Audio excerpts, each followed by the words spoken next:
If someone had asked me a year ago if I loved my husband, I would have said yes without even thinking.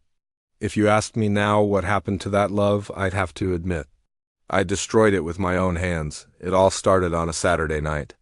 I was with my three closest friends, drinking wine, laughing, and doing what we always did, talking about our relationships. But that night was different. They were bragging about their husbands' promotions, fancy gifts, incredible vacations. Everything seemed so shiny and perfect. And me? I felt small. My husband, Daniel, isn't flashy. He doesn't buy me expensive things or plan luxury trips. He's simple, loyal, steady. He's the kind of man who warms up the car for me on cold mornings. The kind who wears the same favorite jacket for years because it still works. A quiet, gentle man. But that night, fueled by wine and a sudden wave of insecurity, I turned him into a joke. It started when my friend Natalie teased, "So, Emily, your man still working that basic job? You must get bored." Heat rushed to my face. I should have defended him. I should have proudly told them how hard he worked, how he was my rock, but I didn't. Instead, I laughed and said the words that would haunt me forever. "Oh, please, Daniel, he's harmless.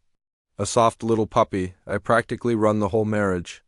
The room filled with laughter, and a dark part of me liked the feeling of their approval. So I kept going. I made fun of his old clothes, his quiet nature, the way he always asked if I needed anything. I turned everything wonderful about him into a punchline. What I didn't know, what still makes my stomach clench, is that Daniel was standing in the hallway the whole time. He was holding a bowl of snacks he had made for us. He heard every single word. He just quietly placed the bowl on the table, gave my friends a small smile, and went upstairs. I didn't even notice his eyes were red. The next morning, everything seemed normal. He made breakfast, kissed my head, but his smile didn't reach his eyes. There was a coldness in his voice I couldn't place. I thought he was just tired. I didn't realize he was already leaving me. Slowly, silently. Over the next 2 months, he stopped asking about my day, stopped waiting up for me.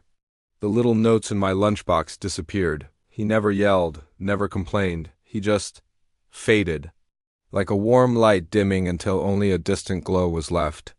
Then one evening, I came home to find him at the dining table with a folder. He looked strangely calm. "Emily," he said softly, "we need to talk."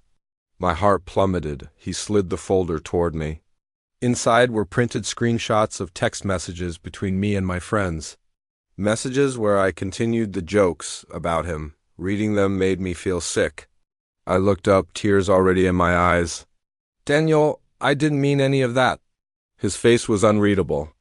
"You meant it enough to say it," he replied.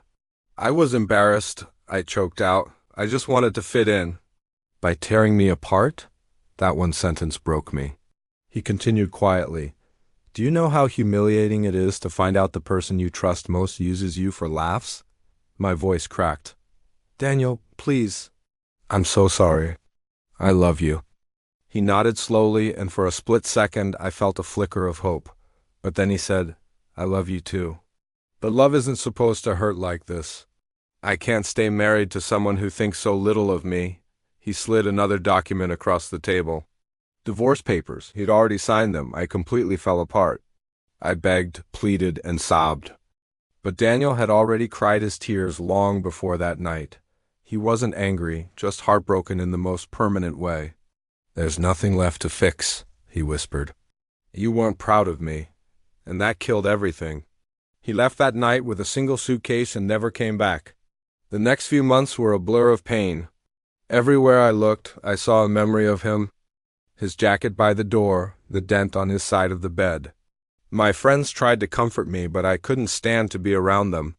The truth was simple. I ruined my marriage to impress people who didn't matter.